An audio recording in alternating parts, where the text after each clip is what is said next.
வணக்கம் வியாபார நண்பர்களே. இன்றைக்கி பார்த்தீங்கன்னா, இந்த பதிவு நம்மக்கிட்ட வந்து 31/8/2024 அப்போ வந்து பூண்டு பயிற்சி எடுத்துக்கிட்டவரு. 2 பேர் வந்தாங்க. அப்பா, பையன் 2 பேரும் வந்து பூண்டு பயிற்சி எடுத்துக்கிட்டாங்க. இவங்க பார்த்தீங்கன்னா, தஞ்சாவூர்ல பேராவூரணி அந்த இடத்துல இருக்காங்க. அ இவங்க பார்த்தீங்கன்னா, என்னென்ன கோர்ஸ் முடிச்சிருக்காங்கன்னா, அ டைரக்ட்டா வந்து மத்திய பிரதேசலேருந்தே டைரக்ட்டா போய் எடுத்து உங்களுக்கு சப்ளை பண்ணுறாங்க. அதேமாதிரி உங்களுக்கு மற்ற மண்டியில கொடுக்குறத விட ரேட் ரொம்ப சீப்பாக கொடுப்பாங்க. ஸோ உங்களுக்கு இவங்கள கான்டாக்ட் பண்ணி பூண்டு எடுத்துக்கிறவங்க எடுத்துக்கலாம். அல்லது அ இவர்கிட்டேருந்து ஹோல்சேலாக நீங்கள் வாங்குறதுனா வாங்கிக்கலாம். இல்லை இவர்கிட்ட ஜாயின் பண்ணி பாட் லோட் எடுத்துக்கிறவங்களும் எடுத்துக்கலாம். ஸோ இவரோட நம்பர் வந்து கீழே இருக்குது. அதே மாதிரி இவர் இருக்கிற டிஸ்ட்ரிக்டில் பக்கத்தில் இருக்கிறவங்க இவங்ககிட்ட வந்து எடுக்கிறது கொஞ்சம் ஈஸியாக இருக்கும். இவங்க அனுபவத்துக்கு பூர்வமாக போயிட்டு எடுக்கிறவங்களும் எடுத்துக்கலாம். அவங்களுக்கு சஜஷன் கேட்டுக்கங்க.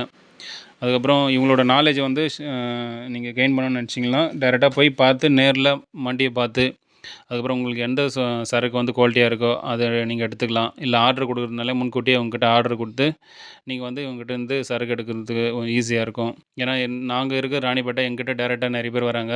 ஸோ உங்களுக்கு டிஸ்டன்ஸ் இருக்காது, பக்கத்துலேயே இருக்கும். உங்கள் டிஸ்ட்ரிக்ட்லேயே இருக்கும்போது உங்களுக்கு ஈஸியாக வந்து பொருள் வந்து கிடைக்கும். அதே மாதிரி பூண்டு மண்டி வைக்கிறது ஈஸி கிடையாதுங்க. ஹோல்சேல் பண்ணுறது அந்த ரொம்ப வந்து கஷ்டமானது. ஏன்னா தொடங்கும்போது ஈஸியாக நம்ம தொடங்கிடுவோம். ஒரு ஸ்டெப்பாக எடுத்துகிட்டு போகணும். இது மண்டி ஃபஸ்ட்டு வைக்கணும். அதுக்கப்புறம் ஆர்டர் ஃபஸ்ட்டு எடுக்கணும். நெக்ஸ்ட்டு வந்து உங்களோட ஒரு மூவும் வந்து பர்ஃபெக்டாக இருந்தால் தான் அந்த தொழிலில் ஸ்டாண்டர்டாக நிற்க முடியும். நீங்கள் டேரெக்டாக பர்ச்சேஸ் பண்ணணும். அதேமாதிரி கஸ்டமருக்கு வந்து ரொம்ப கம்மியாக கொடுக்கணும் ரேட்டு. வியாபாரிங்களுக்கும் பார்த்தீங்கன்னா மற்ற மண்டிகளோட கம்மியாக கொடுத்தா தான் அந்த ஃபீல்டுலேயே நிற்க முடியும். ஆனால் கிரெடிட் வந்து நம்மக்கிட்ட தொழில் பண்ணுறவங்க யாரும் கொடுக்கறது கிடையாது. ஸோ உங்களுக்கு நிறைய இது மூலயமா வந்து உங்களுக்கு அனுகூலம் கிடைக்கும். அது இல்லாமல் இந்த மாதிரி நீங்களும் மண்டி வைக்கணும்னு நினச்சிங்கன்னா, இல்லை வேறு ஏதாச்சும் உங்களுக்கு தொழில் ரீதியான உதவி வேணும்னா, விங் கௌஷங் ட்ரேடர்ஸில் நீங்கள் கால் பண்ணி அந்த உதவி பெறலாம். இல்லை இவங்கள மாதிரி ட்ரைனிங் எடுத்து நானும் மண்டி வைக்க போகிறேன். மினிமம் பார்த்தீங்கன்னா ஒரு நாள் மண்டியில் 1000லேருந்து 2000 வந்து ரீட்டெயில் வியாபாரமே நடக்கும். இங்கே ஹோல்சேலும் சேர்த்து தான் சொல்கிறேன். ஃபஸ்ட்டில் வந்து அந்தளவுக்கு வியாபாரம் பெருசாக வராது. நீங்கள் ஒரு 2, 3 மந்த்ஸ்க்கு அப்புறம் பார்த்தீங்கன்னா, உங்களுக்கு ரெகுலராக ஆர்டர் வரும். அதுலேருந்து நீங்கள் எடுத்து கொஞ்சம் கொஞ்சமாக டெவலப் ஆகிட்டு வரலாம்.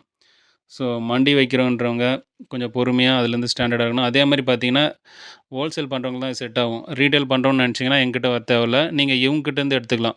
எங்கிட்ட ட்ரைனிங் வந்து மண்டி வைக்கிறவங்ககிட்டேருந்து நீங்கள் எடுத்து மூட்டையாக சேல் பண்ணலாம். ரீட்டெயில் பண்ணுறவங்க.